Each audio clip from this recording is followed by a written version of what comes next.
But when you train the mind the way I train mine, fucking ready, man. Fucking ready, because first of all, I didn't have much talent. So I had to train one fucking thing. You better train your fucking mind, because my talents could run out way early.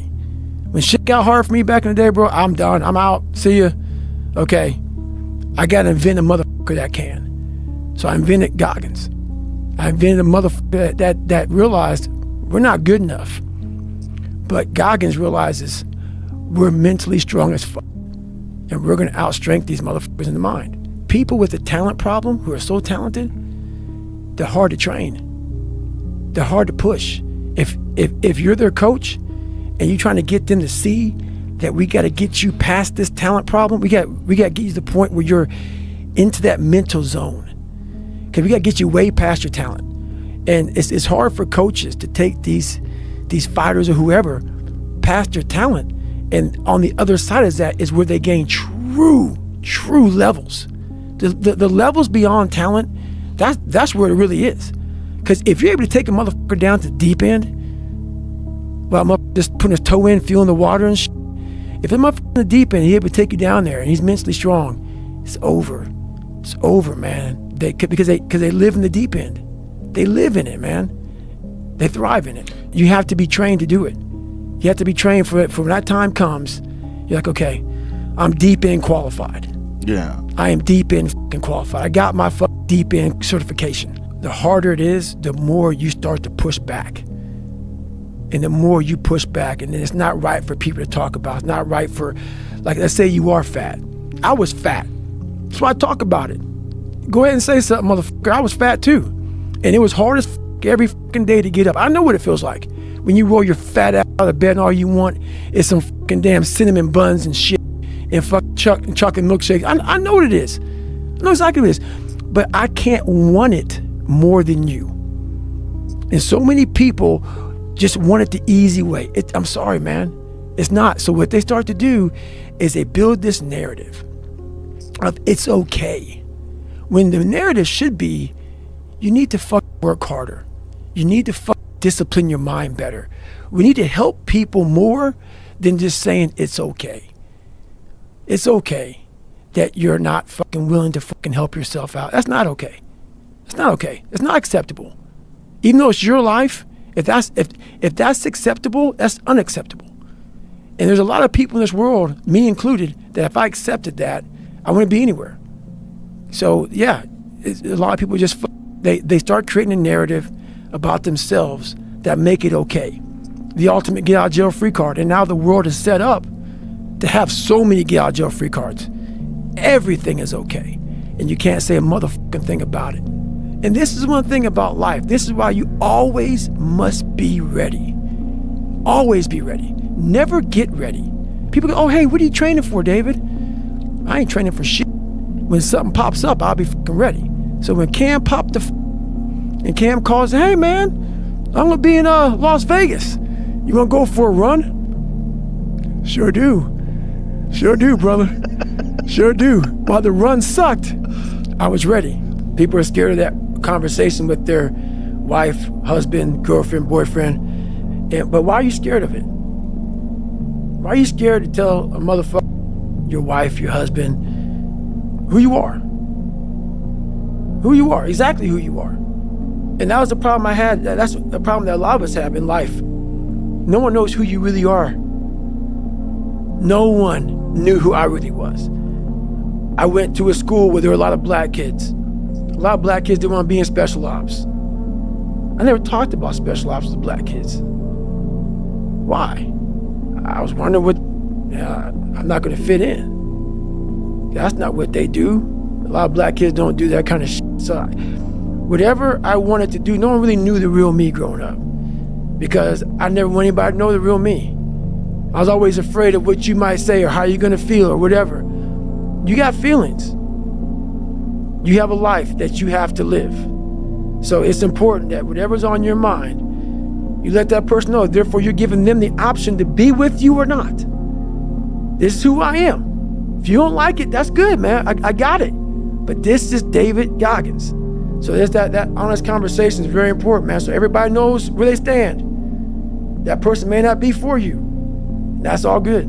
People love to lie about who they're not. They love to lie about who they're not, dude. And that's, for me, the reason why I'm so vulnerable and I'm so real and honest. Find somebody to come out and tell me I'm lying about my life. And for me to come where I came from and have the resume I have now, you know the confidence you get? How I don't care who, you gonna judge me? You're gonna judge me? What have you done in your life? So me being so honest and so upfront and so truthful, that came with me finally figuring out who I was, but also conquering David Goggins, the demons of David Goggins. Therefore now you're just an open book. You look at somebody looking right in the eye, tell them exactly who the f you are. You walk away. I'm good, bro, because I know exactly what this journey took to get here. And that gives you a fire and a passion that people can call you nigga. They can call you, if you're a lesbian or gay or bisexual, call you whatever the f you want. If you put yourself in the fire and you come out every fucking day like this, brush it off, not scared to go back in there again, come on, man. Your truth is real. You come out every day, man, with a way of talking to people that people don't have, because there's no truth behind them.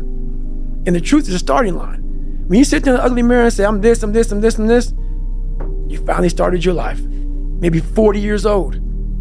Maybe 40 years old, 5, 6 kids, wife. But the second you look in that mirror and you say, I'm this, I'm this, I'm this, I'm this, I'm this. Well, basically, I'm not this, I'm not this, I'm not this, I can't do this, I can't do this, I'm all these insecurities. Your life finally started. And once you start that life, man, the truth comes out big time. You no longer care. So that's the problem. Most people just don't want to have that conversation to the point where they can go on stage with 1 million people and say, I'm all of this, and have a good day. See ya. It's empowering. It's very empowering. It's the unseen work, which you just said is a true statement. Those are false dopamine hits that people are giving you, man. There's no belief in that. These are teamwork dopamine. Like, I'm out running at 2 o'clock in the morning, 1 o'clock in the morning, in the gym, long sessions by myself. That's real. How I'm able to just extract dopamine, the good dopamine, whenever I want. Man, I've trained 99% of my life alone. No one pat me on the back. I did all of the work alone. And while I'm still hard on myself, I know what I did. So whenever times get bad for me, people, all this, who's gonna carry the boats and law? That's real. I hate that people know me for that guy, because that guy is not every fucking day. Like, when they see me, they want that energy. That's not me every day. I can extract it immediately when I need to, because when you train alone, and I lived alone for so many years in this misery, and you're able to get out of it by yourself, I can take myself to such a level of real passion and purpose. And like, the feeling I get is something I can't even explain by myself. I don't need anyone. That's why people come to me to motivate them. No one can motivate me.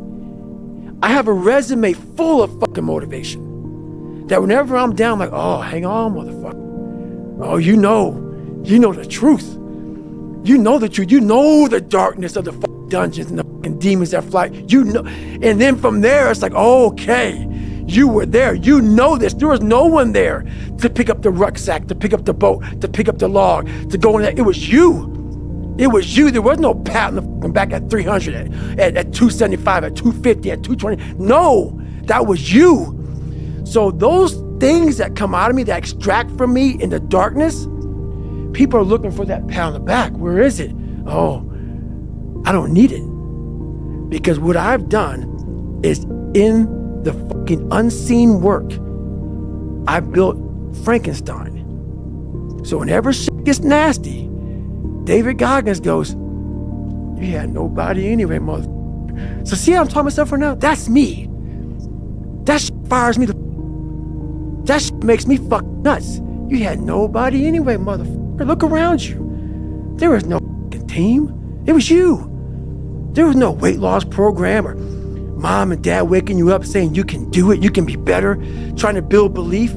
You built belief when you had nothing. Rock bottom. You did that. So as times get hard for me, the truth comes out. And my truth is powerful as it's real. It's tangible. I feel it. It comes out of my brain as I speak about it. I'm reliving every single dark moment of my life to be here. So that is what people don't get. That is what motivates David Goggins, is the unseen work. But everybody needs that pat on the back. They need that training partner. They need that accountability coach. I don't need that shit, and neither do they. But it's what we've trained ourselves to believe that we need. It's almost like there's this pill on the shelf. I'm speaking in analogy. Right. And we take it and we get jazzed up.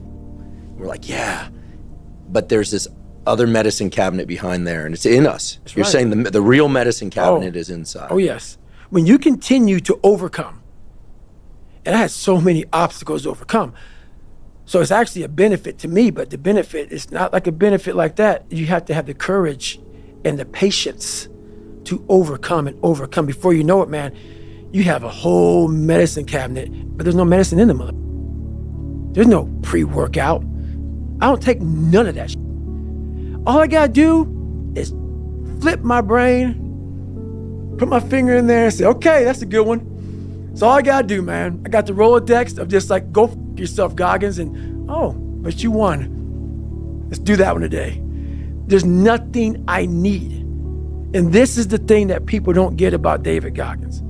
I can't teach it in a 1-minute video. We all have this ability to have our own medicine cabinet. But unless you go in there and put the medicine in there, it's always gonna be fucking empty, man. You're always gonna need the pre-workout. You're always gonna need I don't drink coffee. I don't do none of that. I don't need it. I can run for 70 hours, and I have before.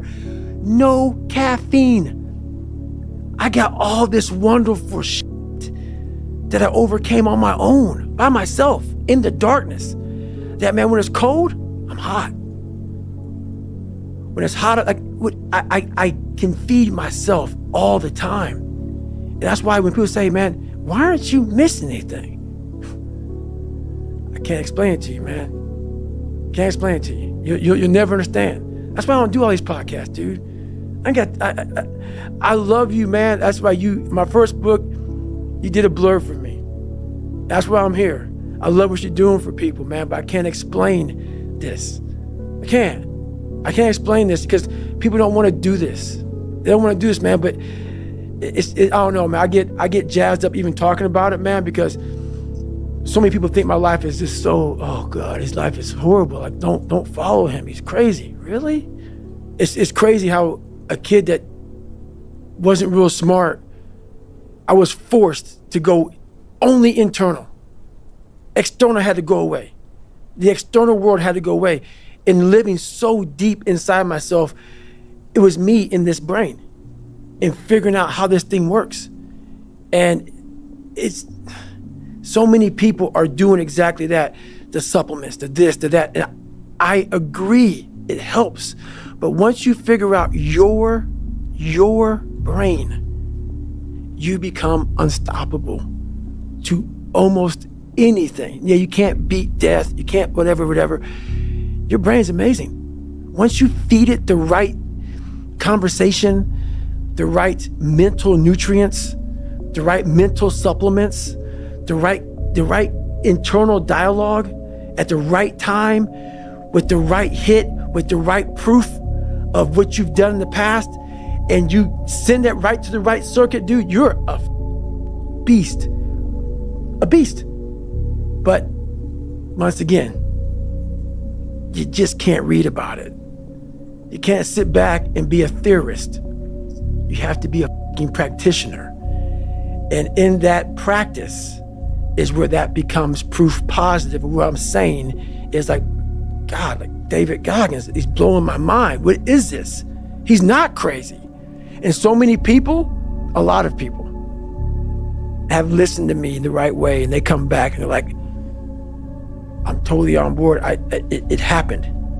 It happened. I'm like, it'll keep going, man, if you keep doing it. But that is it, man. There's no sun, there's no glory, there's no carrot, there's no victory.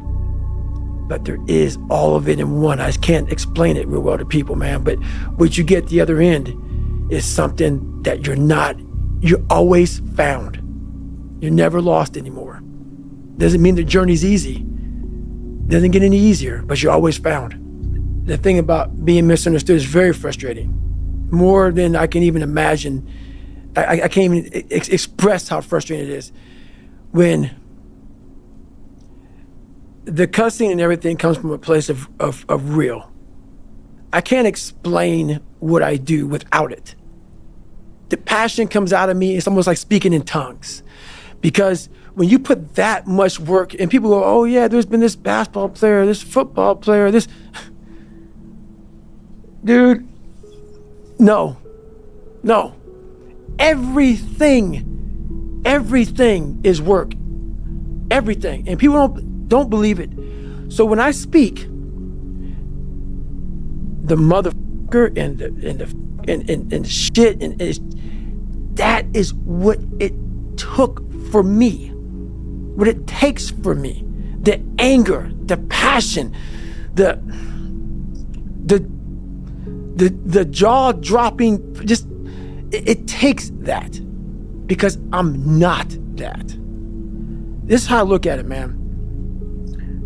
What built this guy? Let's imagine being in the coldest water you can possibly take. I always go back to Hell Week with this. I hated the water. Hated it. You're sitting there locked arms and you're in the water all the time. And they're bringing you in and out of the water. In and out of the water. When you have this dialogue in your head, and these people are judging me off of a freaking 1-minute video, and you're constantly your whole life, when you figured it out at 24, I just gotta, and this is just gonna suck. Every day is gonna suck. And live like that, to be better. And I put it this way, I'm in the water is going over my head, the Pacific Ocean, it's freezing. February, cold as shit. Been through 3 hell weeks.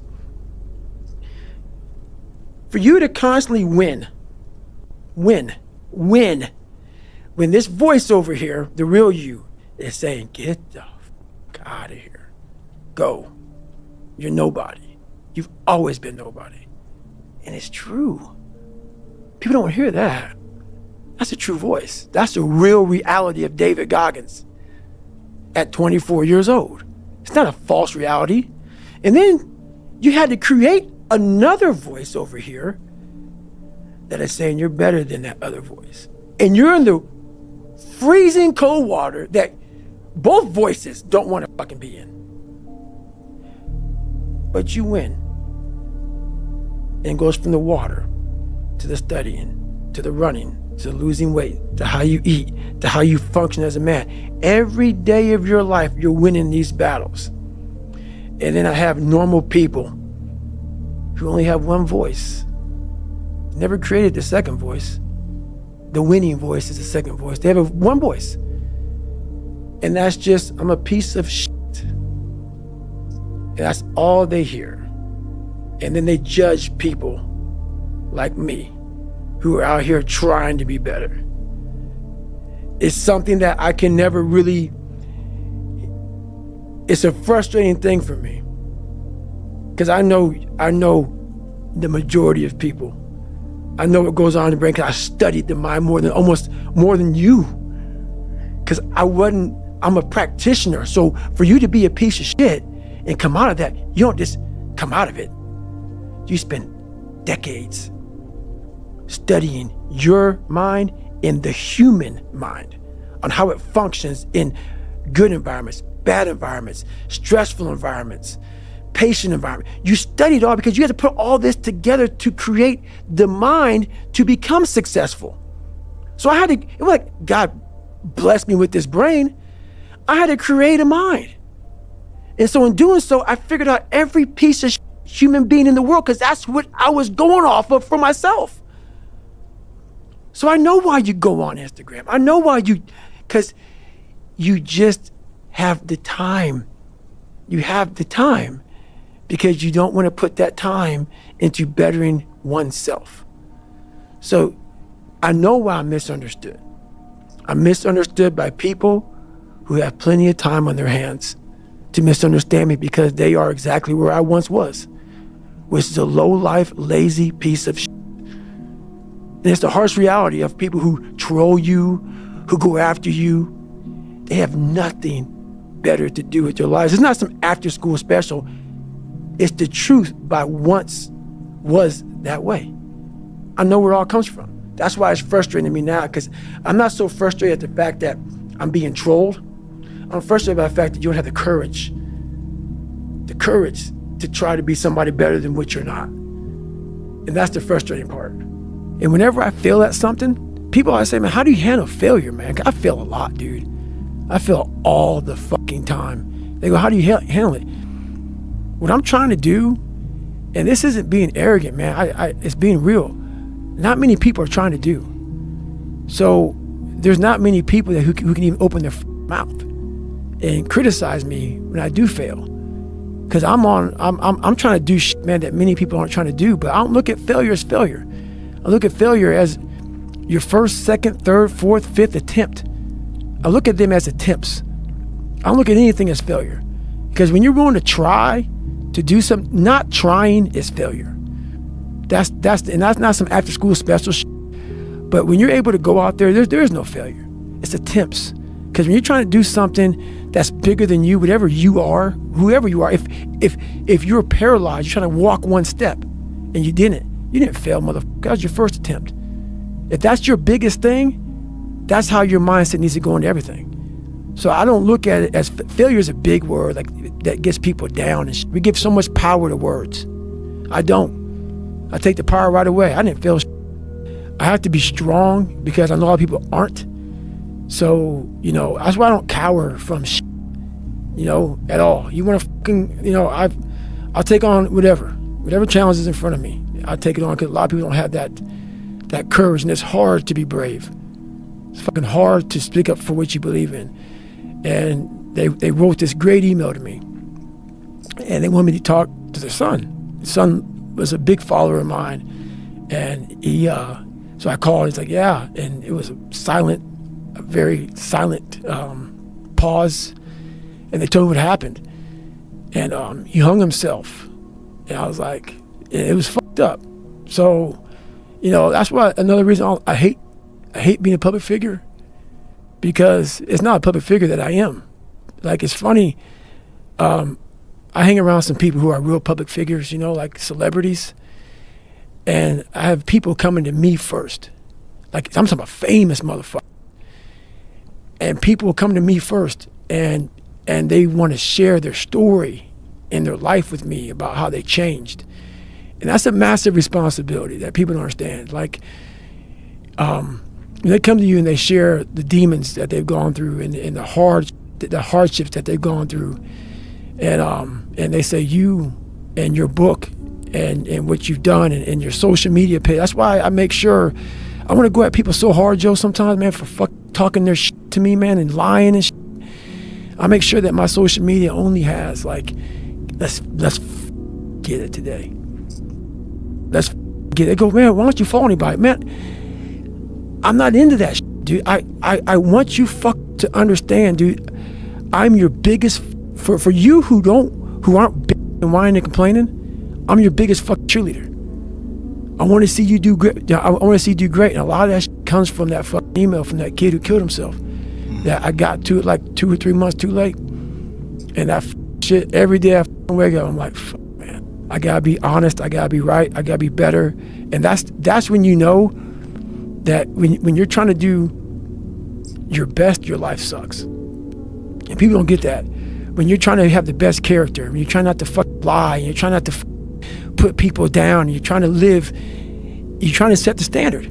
When you're trying to be the standard, and that standard is out, there's so much going wrong and going off in this world that if people can focus on themselves being better versus throwing hate and all this shit that happens out there and people talking shit around them, that's why I won't mention no more names. I'm not trying to hurt you, man. But I'm trying to be the standard. And sometimes life is just not fun when you're like, can't do that, can't say that, gotta watch out for that. Yeah.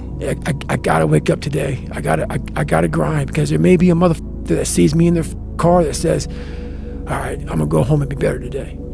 People call me crazy a lot. Man, you're so crazy, but what you do? And I look at him straight in the eye and I say, man, I'm not crazy. I'm just not you. I'm just not who you are, who you want to be.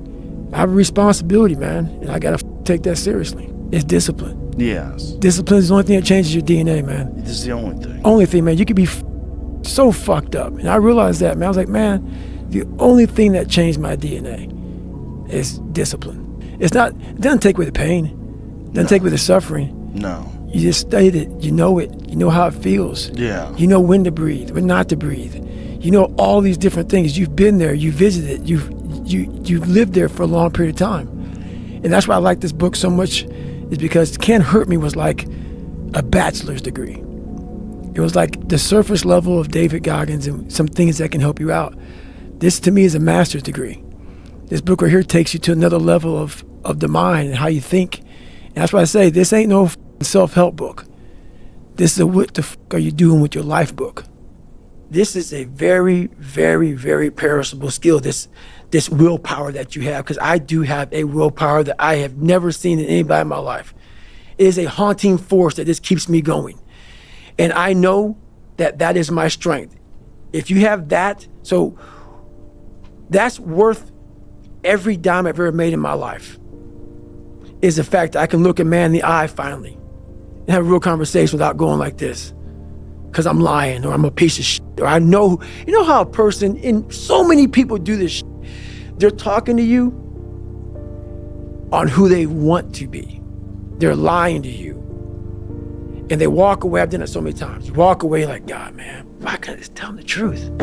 Why the hell can I just tell him the truth? You know how good it feels for me now to look at you in your eye, and every man I see. Because women won't get this. Women will not get this. Man to man, that man, you look another man in the eye, and you know that everything you're fucking saying is real. And it comes from a real working place, something that you earned. It's the best feeling in the world.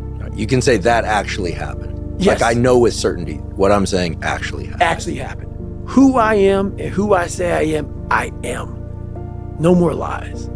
No more skirting the truth. No more bull. And that is worth every dime I've ever made in my life. And I swear to God on that. Every dime I've ever made in my life, building who I built, so I cap success, because I know that if I ever go 12 months out of the year and don't put every day I'm going at it, but several months out of the year, I go right back to ground zero, which means I'm just David Goggins. No Goggins, no carry boats, fucking logs, bullshit. It's just pick up that fucking Pulaski and dig. Hey, get that fucking pump, walk down a mile, put it in the fucking water, mosquitoes beating. You're just David Goggins. You're nobody. Because that's where my growth is. That's where my willpower comes from. And that's where it stays. That's why when I talk to you now, and can't I talk like this, dude? People don't talk with this kind of passion because it ain't there. It ain't there. They're regurgitating some shit from 30 fucking years ago. I'm regurgitating shit from an hour ago.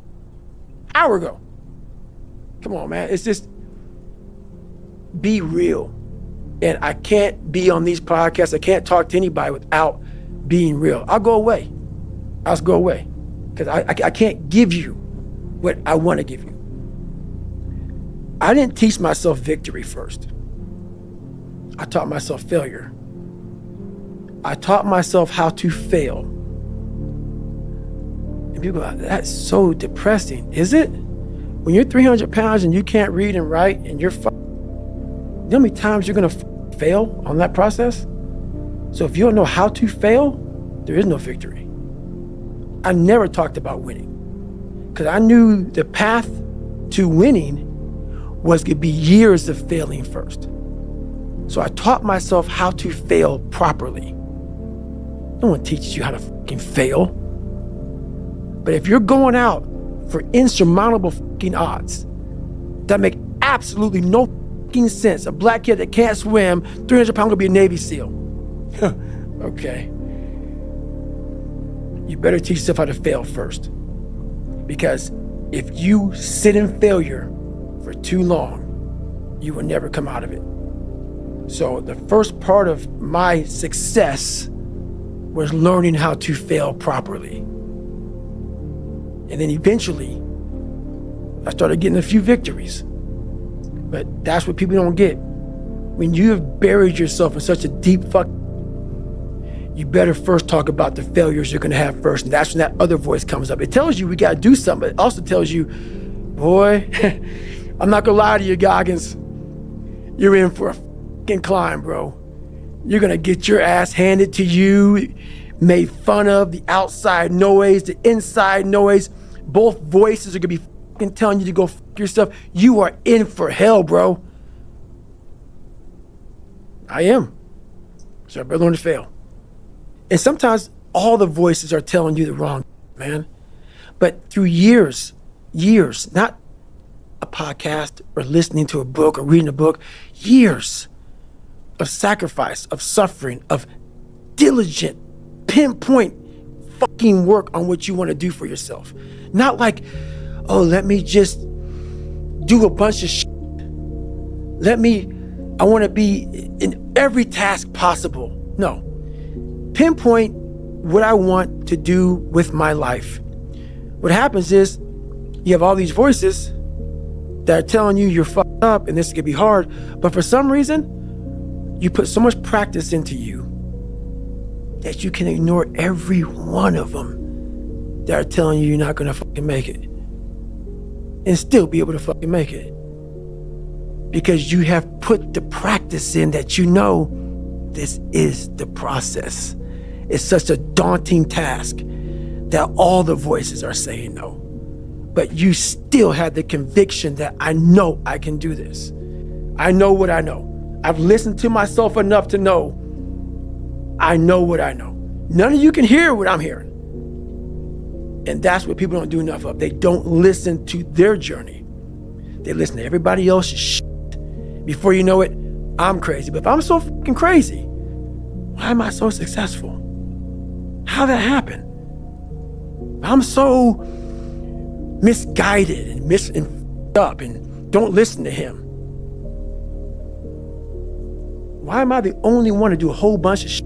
Why am I a trailblazer? Why? How is that possible? How can you be fucked up and also self-made at the same? No. Obviously, you're not looking at the truth in front of you. The truth in front of you is it sucks. It's painful. It's fucking mind-numbing. And that is the truth. And that's why a lot of people don't like listening to me. Because this is what it takes. Creating another voice and sometimes going at it alone. All the time going at it alone. Because no one's going to believe in you. And that's that. That's the real me, man. That's the real me. That's why I'm not ashamed. I don't hide. I used to hide. I don't hide anymore. He's exactly right. I don't know all the science behind shit. I know what I know. That's why I don't listen to anybody anymore. I don't listen to shit. I think most people are full of shit. Because I know the deep, dark secrets of those fuck cupboards. It's ugly, man. And every day I'm talking to him. Every day I'm cleaning them. I'm cleaning them and I'm talking to the same demons that came out of those fucking cupboards as I'm cleaning them. Sometimes I go right back in them again. It's not easy. And this is why most of us why I am misunderstood. Because what comes out of those cabinets that I'm cleaning, sometimes they see on Instagram.